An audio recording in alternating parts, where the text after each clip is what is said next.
Découvrir l'amour de Christ. Grâce de Dieu, source de salut. C'est une source de salut. Manifester la vie divine. Si la grâce a la capacité de prendre ta vie qui est vouée à la mort éternelle et de la transférer dans la vie éternelle, ne crois-tu pas que cette grâce peut te faire marcher dans la sainteté? Accomplir l'impossible. Dieu utilise Moïse, qui est bègue, qui ne sait pas parler facilement, pour en faire l'un des plus grands leaders, qui va conduire 3 millions de personnes au désert pour suivre Dieu. Impacter sa génération. Parce que vos bonnes œuvres racontent la gloire de votre Père. Quelqu'un va regarder ta vie, va dire certainement, cet homme n'est pas assez intelligent pour faire ces choses-là. Il doit y avoir un Dieu vivant et vrai. Goen Dresser Ministère. Merci à tous nos partenaires. On va aller dans la parole de Dieu ce matin, mais avant de vous partager mon message, je sais que ce message contient une puissance prophétique qui sera activée dans ta vie, dans la vie de ta famille. Donc tout au long, ce que je te demande, c'est de vraiment faire en sorte que ce lieu soit un lieu d'honneur pour la parole. Quand il y a des personnes qui ont un honneur pour sa parole, ça maintient la grâce très élevée. Lorsqu'il y a du déshonneur pour la parole, la grâce est faible. Jésus lui-même n'a pu faire là aucun miracle à un endroit où il y avait du déshonneur. On a appris ça, non? Amen. Et alors que Pasteur Sam était en train de parler, je me suis souvenu, puis je vous raconte ça parce que je pense que ça va servir à quelqu'un. Je me suis souvenu de ma mère. On a le droit d'être émotionnel à l'église de la Victoire. Je me suis souvenu de ma mère qui, à un Noël,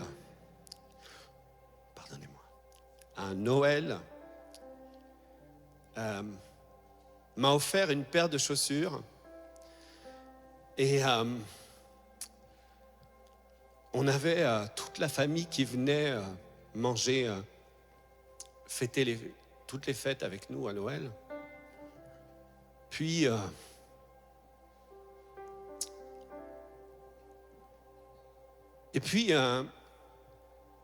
mes cousines étaient là et puis il y avait des énormes cadeaux qui allaient être déballés. Et ma mère m'a amené dans le couloir où personne ne nous voyait. On était comme dans l'ombre. Et puis elle m'a offert une paire de chaussures. Et elle avait tellement honte de pouvoir m'offrir qu'une paire de chaussures, alors que de l'autre côté, il y avait des grands vélos, puis il y avait toutes sortes de choses qui tapent à l'œil. Puis je me souviens de cette façon dont elle m'a offert mes chaussures en me disant presque pardon, c'est tout ce que je peux t'offrir. Puis quand j'entendais Pasteur Sam parler, je me disais, mais le diable est tellement méchant. Le diable est tellement méchant. Une paire de chaussures, c'est pas rien. C'est même pas honteux. Parce que si je considère le cadre dans lequel je vivais, mon père aimait tellement ma mère. Mon père, il était fou amoureux de ma mère. Toute sa vie, je l'ai vu comme ça, jusqu'à ce qu'elle s'en aille, jusqu'à ce qu'elle rejoigne le Seigneur, très jeune. Mais mon père aimait tellement ma mère. Et j'avais ça dans la maison. On n'avait pas forcément l'argent, mais on avait ça. Puis les vélos, tous les trucs qu'il pouvait y avoir qui avaient l'air impressionnants, c'était dans un foyer très compliqué, beaucoup plus compliqué que le nôtre. Et par discrétion, je ne dirais pas ce qui se produisait dans ce foyer, mais là où on m'offrait un cadeau dans la honte et dans l'ombre, c'était tellement plus riche qu'un grand vélo dans les pleurs cachés, la misère de leur famille. Et aujourd'hui, en fait, je dirais même que si j'avais qu'une paire de chaussures à offrir à mes enfants, je dirais et je parlerais, voici mon fils, cette paire de chaussures. C'est une paire de chaussures sur laquelle j'ai déclaré que tes destinées sont dans les mains de Dieu, qu'ils sont beaux les pieds de ceux qui annoncent des bonnes nouvelles. Je dirais que tout comme le peuple d'Israël, c'est le genre de chaussures qui ne s'usent pas facilement parce que toi, tu as appelé à une grande destinée. En vrai, quand tu as peu, tu as beaucoup si tu as Dieu.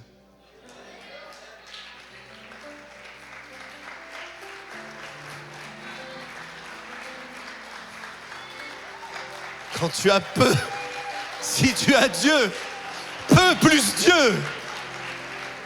Peu plus Dieu, c'est tout. Peu plus Dieu, c'est tout. Peu plus Dieu, c'est tout. C'est pourquoi David disait, hein, j'ai plus de joie, j'ai plus de joie. J'ai plus de joie, lui qui a habité la caverne d'Adullam, lui qui a habité là. J'ai plus de joie que ceux qui se réjouissent quand ils ont plein, leur cuve est pleine, quand leur vin, leur mou, tout est en abondance. Il dit, j'ai plus de joie parce que j'ai Dieu. Et aujourd'hui, je vais vous parler de la lumière. Parce que le jour où ma mère m'a offert ces chaussures-là dans le couloir, dans l'ombre, c'était des belles chaussures en plus. Le jour où elle m'a offert ces chaussures-là, en fait, elle aurait pu me les offrir à la lumière. Mais le diable est méchant. Le diable est méchant. Il t'amène dans l'ombre pour te parler de la honte. Il trouve que toi, tu es honteux, que tu n'es pas assez. Il trouve que tu n'es pas suffisant. Il trouve qu'il va tout faire pour que tu crois en plus ses mensonges. Je prie que tu te rappelles de cette paire de chaussures. Je prie que chaque repas où peut-être tu diras, mais on pourrait vivre tellement plus, et que ce que tu vois devant toi, ce soit vraiment une action de grâce. Dire, oh, je bénis l'Éternel. Je bénis l'Éternel pour la Macédoine.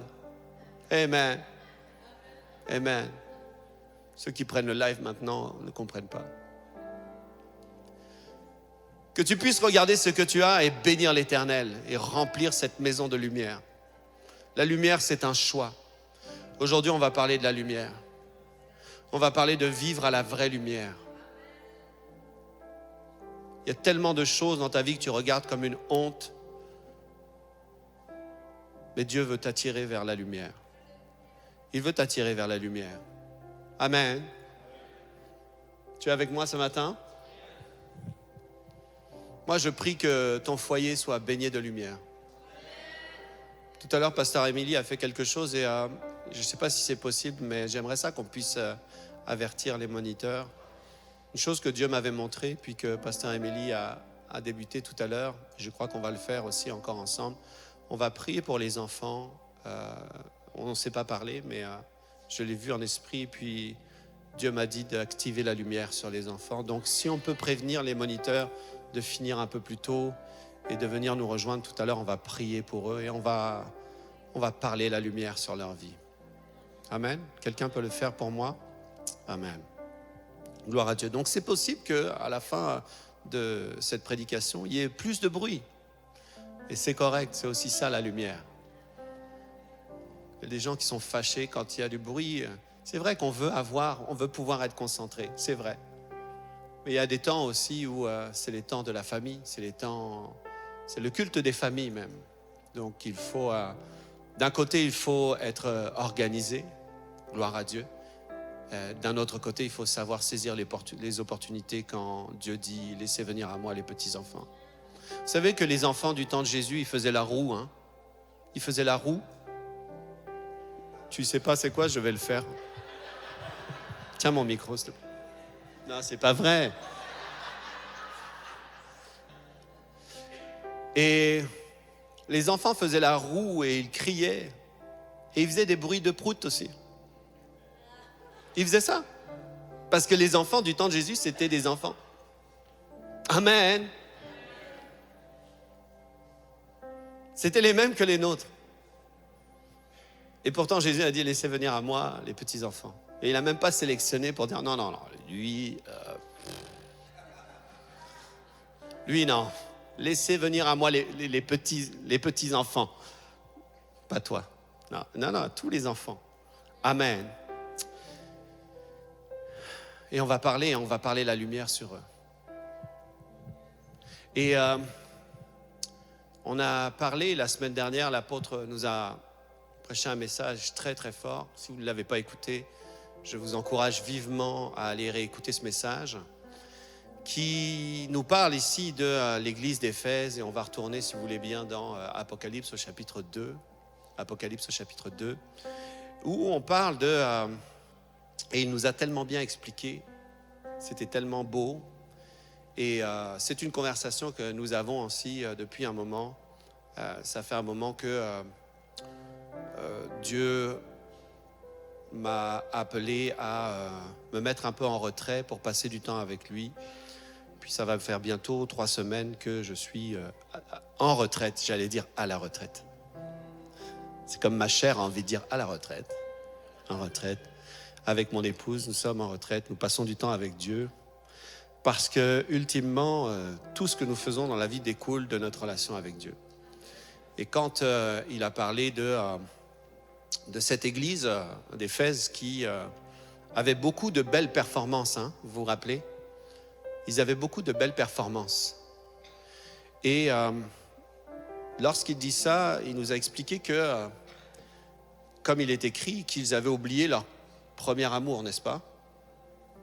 Vous êtes avec moi ou pas? Est-ce que quelqu'un a ronflé? Soit délivré des ronfles. Là, il y a une épouse qui regarde son mari. Ou un mari qui regarde son épouse. Praise the Lord Jesus. Et donc, il nous a dit ceci, que cette église-là avait oublié son premier amour. On va aller dans Apocalypse chapitre 2. Vous êtes avec moi? Et il lui a dit, ce que j'ai contre toi, c'est que tu as oublié ton premier amour. Et il dit, souviens-toi,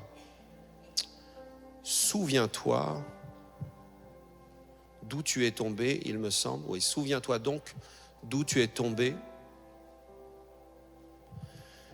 Et repens-toi et pratique tes premières œuvres. Donc il lui dit, reviens sur tes pas. Parce que des fois, on peut aller loin dans la performance. Et quand je parle de la performance ici, c'est-à-dire, on peut être très occupé dans la vie. On peut être très, très, très occupé. Et il semblerait que les Éphésiens qui ont connu une croissance de l'Église phénoménale ont été victimes de cette croissance. Victimes de cette croissance au point qu'ils étaient entrés dans une organisation qui était demandante, parce que plus il y a du monde et plus il faut gérer le monde. Mais selon Dieu, Dieu n'est pas inquiété de t'apporter des foules. Ce qui compte, c'est que tu sois toujours en communion avec lui. Il y avait un pasteur pour un peuple de 2 à 3 millions, il s'appelait Moïse, donc Dieu est capable.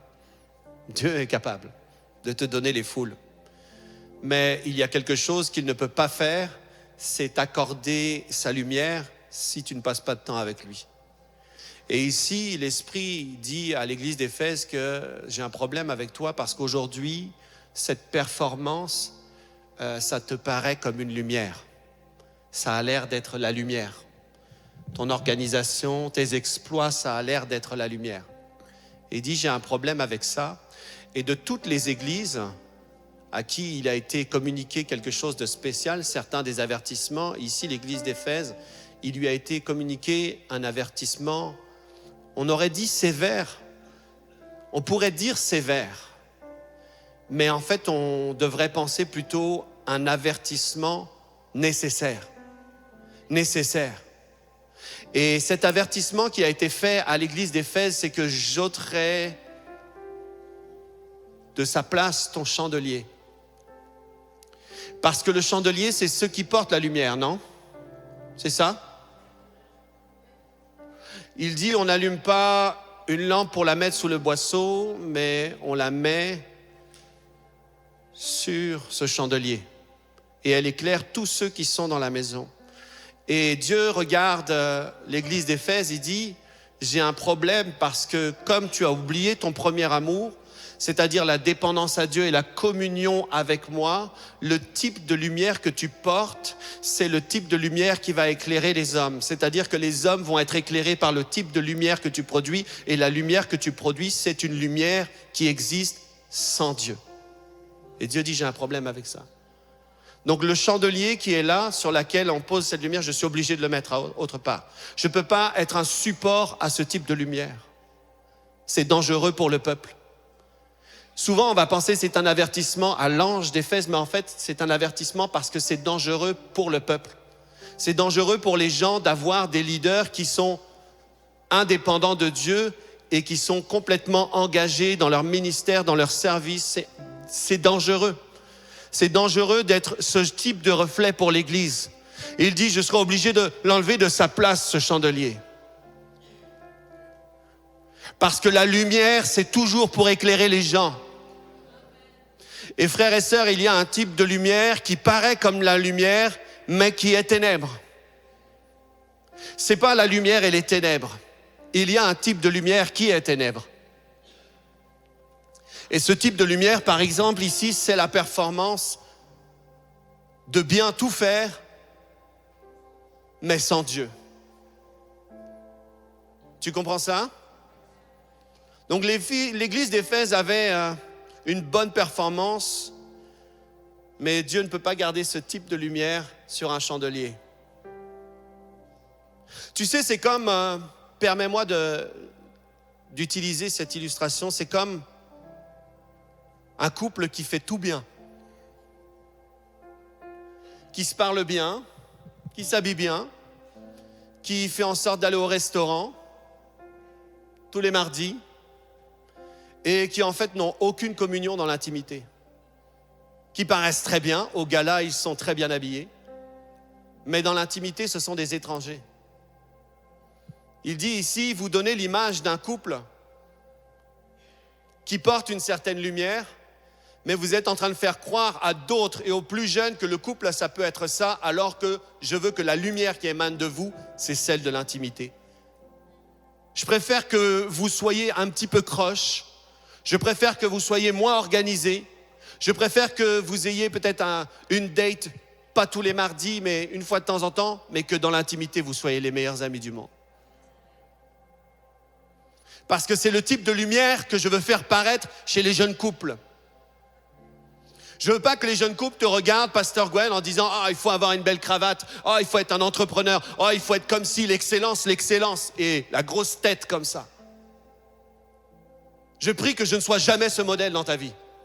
Et je me repens si je l'ai été. Je prie que la vraie lumière de la communion avec Dieu puisse paraître. Parce que certes, Dieu peut te bénir dans les affaires, Dieu peut te faire de toi quelqu'un qui est vraiment excellent, qui ressemble à la sagesse de Salomon, mais avec le cœur de David.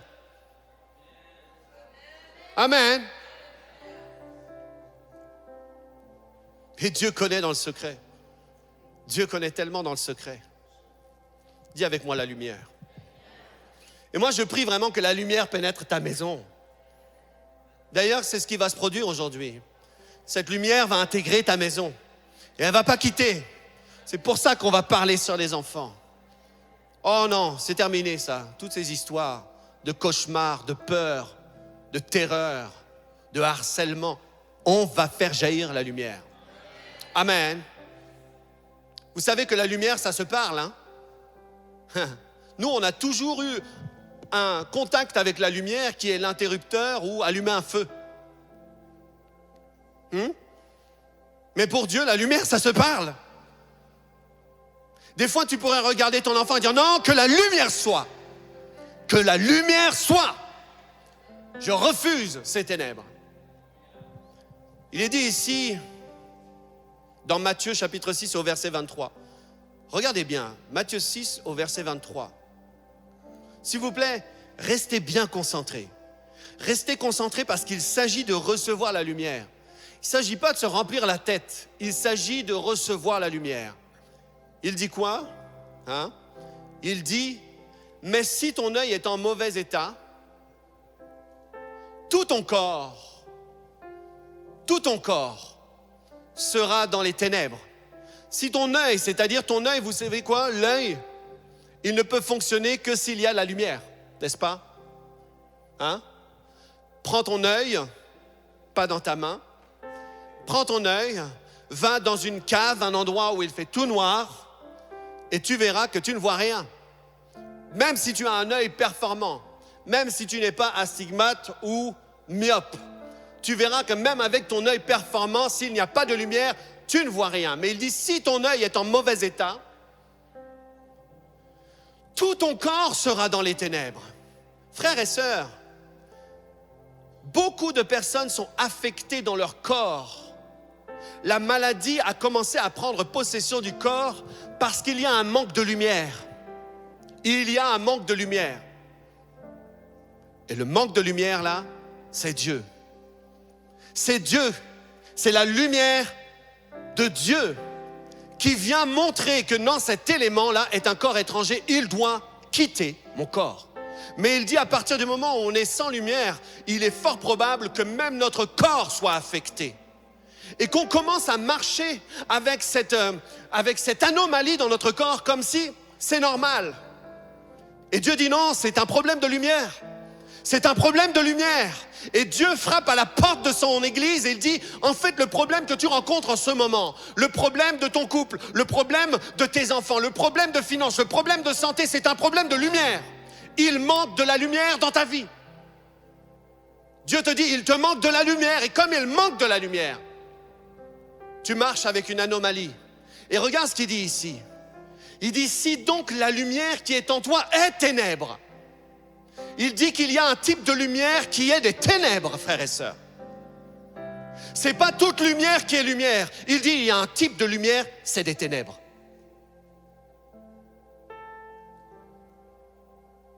Il y a un type de ténèbres, de lumière, c'est des ténèbres. Et nous, on le regarde et on peut vite se faire duper. On peut vite croire que c'est la lumière. D'ailleurs, même Satan se déguise en ange de lumière. Croyez-vous qu'il soit capable de produire la véritable lumière? Non, ça veut dire que dans cette lumière, cet ange de lumière, il y a une arnaque. Il y a quelque chose qui n'est pas pur. Ou bien il y a quelque chose qui n'est pas vrai. Et si j'accepte cette lumière comme étant la véritable, je vivrai les conséquences de ce type de lumière, qui n'est pas la vraie lumière. C'est une lumière qui dit tu vas mourir. Oui, c'est une lumière qui dit tu vas mourir parce que si cette lumière est portée par quelqu'un qui a un beau costume de chirurgien, qui a fait des grandes études de je ne sais où et qui dit c'est impossible à guérir à cause de sa performance, à cause de son savoir, à cause même, on va dire que c'est une lumière, n'est-ce pas? On dira des gens qui sont intelligents, on dira que c'est des lumières. Et on prend sa parole comme la lumière, comme la vérité. Mais la Bible nous dit qu'il y a une lumière qui est la véritable. Amen. Et croyez-moi, elle n'est pas produite par celui qui se déguise en ange de lumière. Il dit, si donc la lumière qui est en toi est ténèbre, combien seront grandes ces ténèbres? Je prie que tu puisses comprendre, saisir ce que ça veut dire. Que tu ne peux pas laisser place et commencer à te familiariser avec les œuvres des ténèbres. Je ne parle pas du péché là. Je ne suis pas en train de parler à ça. Parce qu'à chaque fois qu'on parle des œuvres des ténèbres, on est tout le temps en train de mettre le doigt sur le péché, c'est à cause de ton péché, c'est à cause de ton... Non, c'est à cause de la méconnaissance de la lumière et que des choses qui sont ténèbres et qu'on a accueillies comme si c'était de la lumière. Parce que dans le monde, il y a tellement de lumière. Il y a des lumières qui sont, voici, ça c'est intelligent, voici, ça c'est pur, voici, ça c'est le mariage, voici, ça c'est la façon dont on s'habille, voici, ça c'est bienséant, voici, ça c'est la tolérance, voici, c'est... Tu comprends ça, hein? Et on te dit, c'est ça la vraie lumière. C'est ce type de tolérance qui est la vraie lumière. Alors que c'est un déguisement de la lumière. Et son fruit, c'est de grandes ténèbres. Dis avec moi, je marche dans la lumière. Dans Ézéchiel chapitre 28 au verset 17, il est dit ceci. Ton cœur s'est élevé à cause de ta beauté.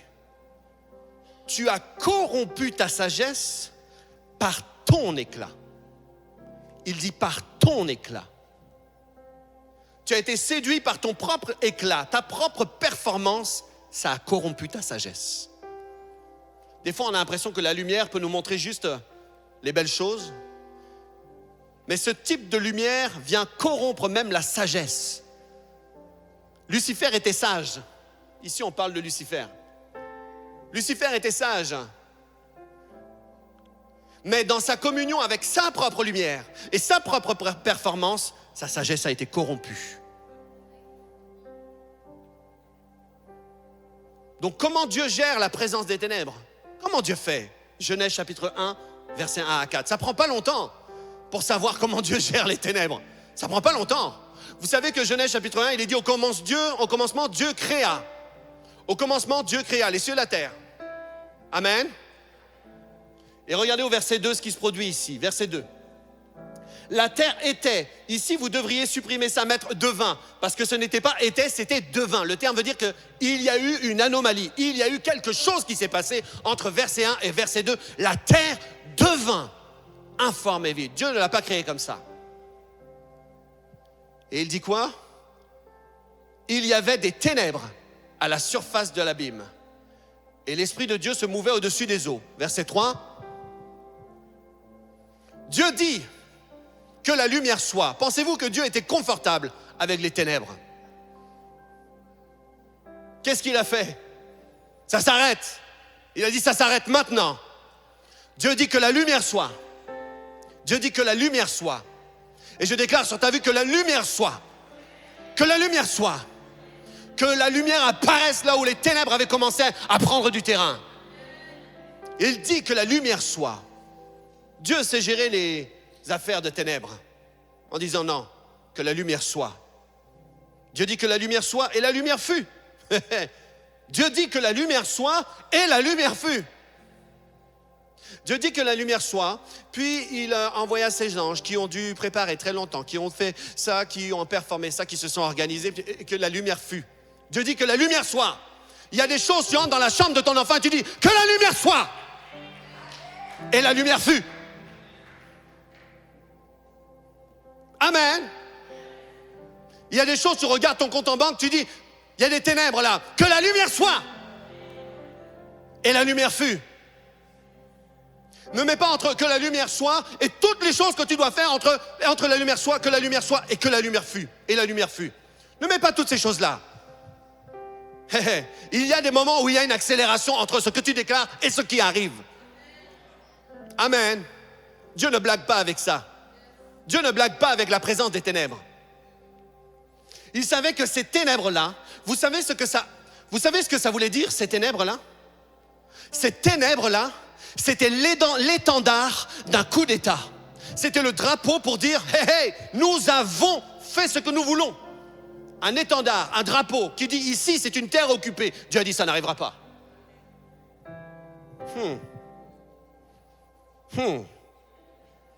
Donne-moi un bon Et la lumière fut. Dieu vit que la lumière était bonne. Dieu vit que la lumière était bonne. Oh, je prie que tu vois que la lumière, c'est bon. La lumière, c'est bon. Je prie que tu vois. Non, mais ne sois pas dans la confusion. Parce qu'aujourd'hui, il y a plein de gens qui essayent pour, tu sais, comme ça, pour te dire, oh, t'inquiète pas, t'inquiète pas, t'inquiète pas. Dieu est tellement gracieux que tu peux faire n'importe quoi, t'inquiète pas, t'inquiète pas. Qu'on puisse être de ceux qui disent, Dieu est gracieux, la lumière est bonne. Dieu est gracieux, la lumière est bonne, ça va ensemble d'ailleurs. La grâce et la lumière, c'est ensemble. La grâce et la lumière, c'est ensemble. Amen. Oh, gloire à Dieu. D'ailleurs, il nous dit ceci que dans Jacques 1, 17, il dit « Toute grâce excellente et tout don parfait descend d'en haut du Père des Lumières. » Il est le Père des Lumières, chez lequel il n'y a ni changement ni ombre de variation. Les ténèbres ne viennent pas de lui. Amen. Les ténèbres là qu'il y avait sur la terre, c'était les vestiges d'un coup d'État. Je prie que tu ne tolères pas les vestiges d'un coup d'État dans ta vie. Parce que si tu as vu tes parents en train de vivre certaines souffrances, je parle à quelqu'un, si tu as vu tes parents en train de vivre certaines souffrances et que tu as l'impression que ces choses-là vont arriver à toi, ce sont les vestiges d'un coup d'État. Ne te fais pas voler. Dis, ça n'arrivera pas chez moi. Alléluia. Alléluia. Amen. Dieu n'a pas toléré les ténèbres. Et on apprend que la lumière se prophétise. Je prophétise la lumière sur toi. Ésaïe chapitre 8 et au verset 23. Ésaïe chapitre 8 et au verset 23. Et c'est ici un instant prophétique. C'est un instant prophétique. Toi-même tu devrais le dire. Toi-même tu devrais le prêcher ce matin. Tu devrais le prêcher. Les ténèbres ne régneront pas toujours. Dis avec moi, les ténèbres ne régneront pas toujours. Dis, c'est le moment où ça cesse. Hey, si tu as vu une situation qui a perduré longtemps, comme on dit chez nous au Québec, c'est longtemps. Tu dis, c'est le jour où ça s'arrête. C'est le jour où ça change. Parce que les ténèbres ne régneront pas toujours. C'est le moment du règne de la lumière dans ma vie. C'est le moment du règne de la lumière dans mon corps, dans ma santé, dans tout ce qui me concerne. C'est le moment du règne de Dieu. La parole l'a dit. Si la parole ne le disait pas, mais comme la parole le dit que les ténèbres ne régneront pas longtemps, pas toujours, sur la terre où il y a maintenant des angoisses, là où il y a des angoisses. Frères et sœurs, s'il y a des angoisses à la maison, je suis venu t'annoncer que les ténèbres ne régneront pas toujours.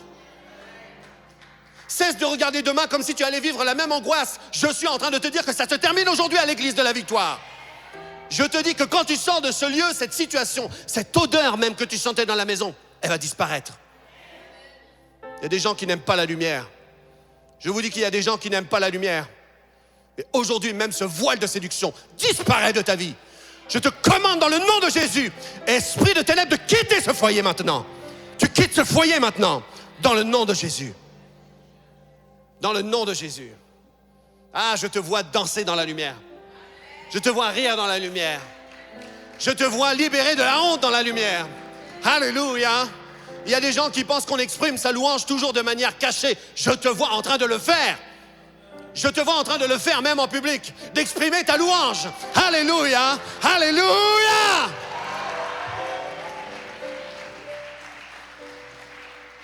Un peuple assis dans les ténèbres a vu une grande lumière. Une grande lumière. Oh, qu'il y ait une grande lumière. Tu sais comment on appelle ça au théâtre? Une lumière là comme ça qui vient sur toi, on appelle ça une douche. Que tu puisses vivre une douche de la lumière. Oh, partout où tu marches. Mais c'est bizarre, la lumière le suit partout. Oui, il est sous la douche de la lumière. C'est le Saint-Esprit qui met sa lumière sur lui. Alléluia. C'est pourquoi sa vie est l'expression de la louange. Amen. Amen. Oh, alléluia. Que Dieu nous délivre des intellectuels. Je ne dis pas qu'on ne doit pas être... Non, que Dieu ne nous délivre pas des intelligents. Hein. On ne veut pas être une gang d'épais. Non, on veut être intelligent. Ah, j'ai déjà vu ça. Non, mais en vrai, j'ai déjà vu ça où on est tous là, tous les pasteurs sont là, comme ça, tous intelligents, avec leurs belles cravates. Et puis personne, puis tu dis, ah, on va louer Dieu. Puis, on va louer Dieu. Ouais, mais si je commence à danser, tout le monde va voir que, peut-être qu'ils vont plus me considérer comme un apôtre.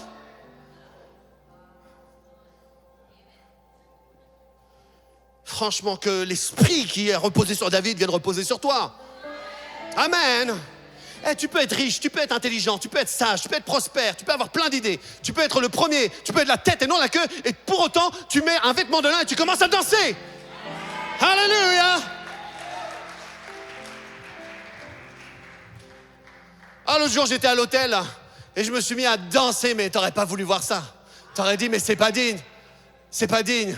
Mais moi, c'était tellement le fun. J'ai dansé, j'ai chanté, j'ai dit, mais qu'est-ce que je vis? Puis je me suis dit, ah, c'est l'esprit, c'est le ministère qui est en train de venir sur moi. Dieu me fait du ministère. Dieu a besoin de nous faire du ministère. Des fois, on est trop sérieux. Trop sérieux. Trop sérieux. On a l'impression que si on n'est pas sérieux, on va tout perdre. Mes amis, si le jour où tu perds parce que tu avais tout misé sur ton sérieux, que Dieu déplace ton chandelier. Alléluia. Oh, les jeunes, Pasteur Andy, devenez pas comme ce que vous avez pu voir. En vrai, faites attention parce que quand tu es jeune pasteur et que tu vas être pris au sérieux par ceux qui te suivent, tu vas être pris au sérieux, tu as tendance à devenir trop sérieux. Que Dieu nous délivre de nous.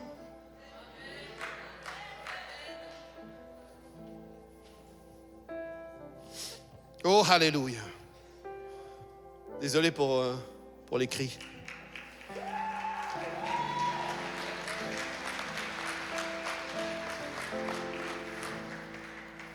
Es-tu sûr que la dernière information qu'on t'a donnée est exacte? Est-ce que tu as passé cela à la lumière de Dieu? Est-ce que tu as vraiment déjà passé ça à sa lumière? C'est tous les constats que tu peux faire par rapport à ta propre vie. Est-ce que tu l'as passé à la lumière de Dieu? Quand on t'a dit c'est bankruptcy, terminé. C'est tu vas mettre la clé sous la porte. D'ailleurs, tu n'auras plus de porte. Est-ce que tu as passé ça à la lumière? Hein? Est-ce que tu as passé ça à la lumière? Ou bien tu t'es arrêté à ce constat, à ce diagnostic, à cette sentence? Est-ce que tu t'es arrêté là? Parce que dans son agenda, il y a toujours la lumière qui brille. Hein? Tu sais que la lumière, elle brille tellement aux côtés de Dieu qu'il n'a pas non plus prévu qu'elle s'éteigne. Et en plus, il a prévu d'éteindre le soleil et la lune. Il a dit, l'Éternel sera leur lumière. Apocalypse 21-22. Il dit, je serai leur lumière.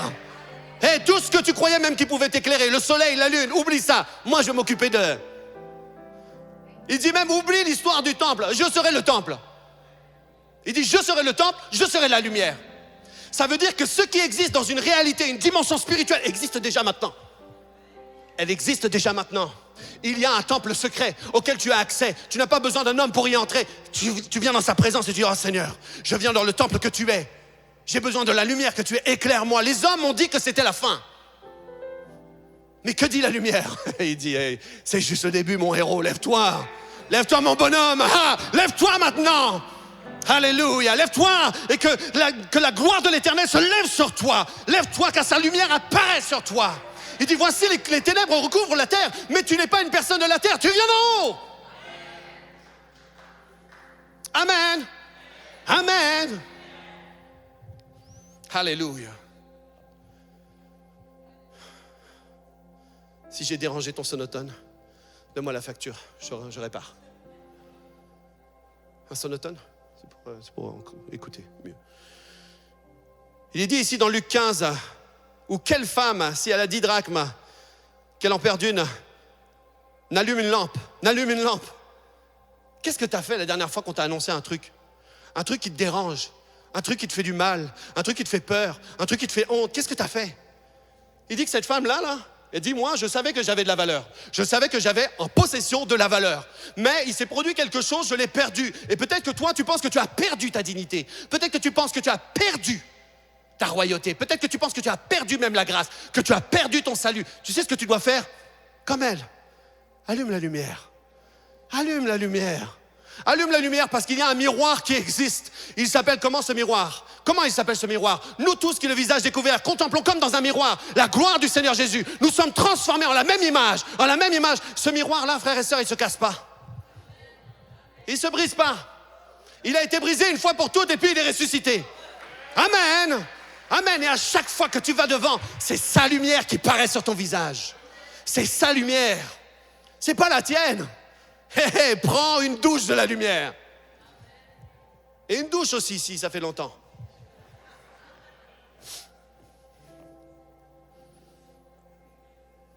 La première étape pour trouver ce qui est perdu, les relations perdues. Tu sais, les relations perdues, là, ça ne se retrouve pas en expliquant le tort de chacun. T'avais tort, t'as agi comme ça. Ça ne se retrouve pas comme ça.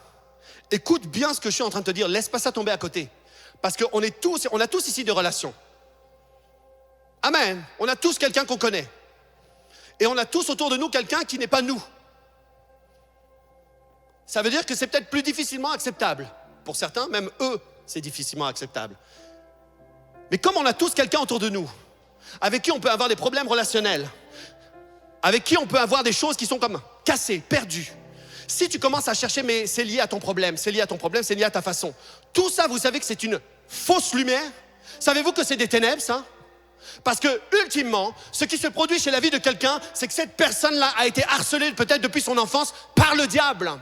Et la personne que tu vois aujourd'hui, c'est une personne qui est détruite, une personne qui a besoin de restauration et qui a besoin qu'on le voit dans son plan originel, qu'on le voit dans le plan où Dieu a fait la conception de cette personne. Tu comprends ça? Donc tu es en train de chercher ce que cette personne fait, ce qu'elle a fait, ce qu'elle a dit, toutes les fois où elle a mal agi, mais Dieu te dit, c'est pas comme ça que je veux que tu vois. Mets-la même, elle-même devant le miroir, tu vas voir, c'est mon visage que tu vas voir. Un miroir, ça peut éclairer 2 personnes. Ça peut éclairer 2 personnes. Des fois, tu n'arrives pas à te le dire face à face. Mettez-vous tous les deux devant le miroir. Et voyez Jésus. Voyez Jésus chez l'autre. Voyez Jésus sur vous. C'est ça le produit de la lumière. Ce miroir-là, en fait, il ne te montre pas tes fautes. Hein. C'est un miroir qui vient sur toi et qui te transforme de gloire en gloire. C'est une lumière qui vient sur toi, qui resplendit. C'est pourquoi il dit, sur toi, sa gloire apparaît. Il dit, sur toi, sa gloire apparaît. La lumière, elle vient sur toi et c'est comme, oh, wow, c'est quoi ta crème de jour? It's Jesus. Amen. C'est bon ça, hein? C'est ça qu'il faut offrir à Noël. Plus un cadeau. Plus un cadeau. Maintenant, je dis ça pour tous ceux qui disent, ah, tiens, prends la crème de Jésus. Tu es là en train de chercher. Tu es en train de chercher. Non, mais c'est la crème de Jésus. Sois pas cheap. Offre au moins une paire de chaussures. Et là, tu as toutes les sœurs qui sont là. Hey, come on. Une nouvelle chaussure. Praise the Lord Jesus. Est-ce que vous êtes avec moi? Vous avez encore un peu d'espace? On parle de la lumière, non? La Bible dit que Jean, dans Jean 5,35, Jean était la lampe qui brûle. Jean était la lampe qui brûle. Et qui luit. Et il dit, c'est Jésus qui parle, il dit, vous avez voulu vous réjouir 1 heure à sa lumière. Jean portait une lumière, n'est-ce pas? Il dit, vous avez voulu vous réjouir. Mais dans Jean 1, 6 à 9, il est dit, il y eut un homme envoyé de Dieu. Son nom était Jean, il vint pour servir de témoin, pour rendre témoignage à la lumière, afin que tous crussent par lui. Et il dit, il n'était pas la lumière. Mais pourtant, Jésus va dire, vous avez tous voulu vous réjouir 1 heure à sa lumière. Mais il avait beau être une lumière, ce n'était pas la lumière. On parle de la lumière, hein? Acclame pour les enfants qui entrent avec nous. Amen.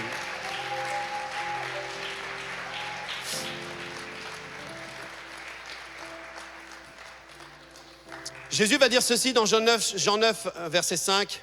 Il a dit, pendant que je suis dans le monde, je suis la lumière du monde. Et Jésus l'a bien stipulé, il a dit, pendant que je suis dans le monde, je suis la lumière du monde. Pendant, ça veut dire aussi longtemps. Mais ensuite, il a dit dans Matthieu 5, vous êtes la lumière du monde. Vous êtes la lumière du monde. C'est bon pour les enfants. Vous êtes la lumière du monde. Vous êtes la lumière du monde.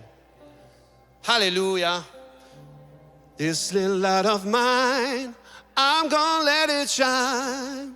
This little light of mine, I'm gonna let it shine. Ma petite lumière, je la ferai briller chaque jour, chaque jour, chaque jour et de toute manière. On connaît pas la même version.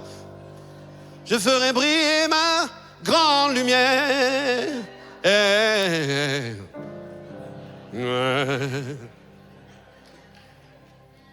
Modifie ça, dis ma grande lumière, même si ça je chante moins bien, chante ma grande lumière, ma grande lumière. Amen, je la ferai briller. Il dit quoi? Puis je vais écourter, c'est bon? Mais je veux juste vous lire un passage et je veux rendre ça assez attractif pour les enfants. Lévitique. Presque. C'est dans l'Exode. Puis je vais le paraphraser pour qu'on puisse comprendre. En fait, écoutez-moi bien les enfants. Tout le monde m'écoute? Je ne vais pas prendre longtemps. La Bible nous dit que Moïse, vous savez, Moïse va passer du temps sur la montagne. Tu sais c'est quoi une montagne? Noah, tu sais c'est quoi une montagne? Donc Moïse va monter sur la montagne et il va passer du temps avec Dieu. 40 jours et 40 nuits sans manger, ni du pain, ni de l'eau. Donc il a faim. Il aimerait bien avoir des biscuits de Noël. Mais il n'a pas faim en fait, parce que Dieu c'est sa nourriture. La Bible dit que l'homme vivra pas de pain seulement, mais de toute parole. Et il avait cette grâce d'avoir Dieu qui lui parlait, qui lui parlait, qui lui parlait. Le frère commençait à prendre de l'embonpoint là. Parce que Dieu lui parlait. Amen. Non mais tu ris, mais il y a des personnes... Ah non, je vais trop loin. Hein. Il y a Daniel, il commençait à avoir de l'embonpoint. Parce qu'il avait obéi à la parole de Dieu. Il commençait à être un petit peu plus dodu. T'as vu, j'ai fait ça. Et donc, Moïse, écoutez-moi les enfants, Moïse est là sur la montagne avec Dieu. Et la Bible nous dit que lorsqu'il redescend, son visage rayonnait. Son visage rayonnait. Et la Bible nous dit une chose, son visage rayonnait, pourquoi? Et ça nous dit pourquoi. Ça nous dit, Exode 34, entre 29 et 30, il dit que la peau de son visage rayonnait parce qu'il avait parlé avec l'Éternel. Parce qu'il avait parlé avec l'Éternel. Il y avait, c'est bon, laisse-les ramper, il n'y a pas de problème. Il n'y a pas de problème. Amen. Que Dieu bénisse les enfants aujourd'hui. C'est un jour spécial. C'est un jour spécial pour les enfants. Est-ce qu'on peut acclamer bien fort pour tous les moniteurs de l'Église de la Victoire? Ils font un travail formidable. Amen. Et donc, son visage rayonnait, non pas parce qu'il était devenu hyper intelligent par lui-même. La Bible dit que son visage rayonnait parce qu'il avait parlé avec l'Éternel. Il y a des gens, quand tu les croises, tu sens qu'ils ont parlé avec Dieu. Leur visage, même la sagesse, tu dis, ça, c'est pas la sagesse que je connaissais de cette personne. Cette sagesse, j'ai l'impression qu'elle vient d'ailleurs. Et il parlait avec Dieu. Mais vous savez quoi? Une chose très spéciale, pasteur Carlin dit. Il dit, verset 34, quand Moïse... Non, avant, verset 30, il dit, Aaron et tous les enfants d'Israël regardaient Moïse et voici la peau de son visage rayonnait. Donc, les enfants d'Israël, t'es d'accord? Et Aaron, ils voyaient que Moïse rayonnait. Mais juste avant, il est dit comme ça, il ne savait pas que la peau de son visage rayonnait. Il ne savait pas. Lui qui a parlé avec Dieu, il ne savait pas. Qu'est-ce que j'ai dit tout à l'heure? La lumière, c'est pour les autres. La lumière, c'est pour les autres.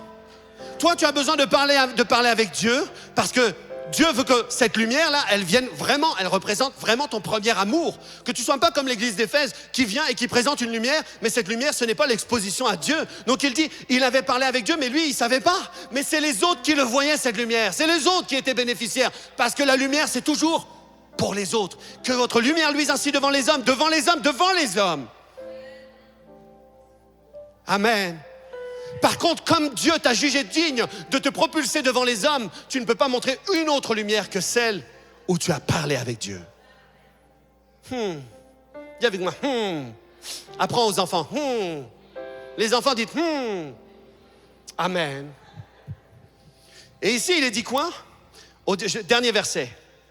Verset 34, quand Moïse entrait devant l'Éternel pour lui parler, il ôtait le voile jusqu'à ce qu'il sortît. Et quand il sortait, il disait aux enfants d'Israël, vous savez quoi? Je viens de passer 40 jours. Génial. Non, il disait pas ça. Il disait, voici les paroles que j'ai entendues de Dieu. Il racontait pas ses opinions. Voici ce que je pense qu'on devrait faire. Voici ce que je pense de la foi. Voici ce que je pense de la grâce. Voici les opinions évangéliques. Il disait pas ça. Il donnait pas ses opinions évangéliques. Il disait, voici les paroles de Dieu. Amen.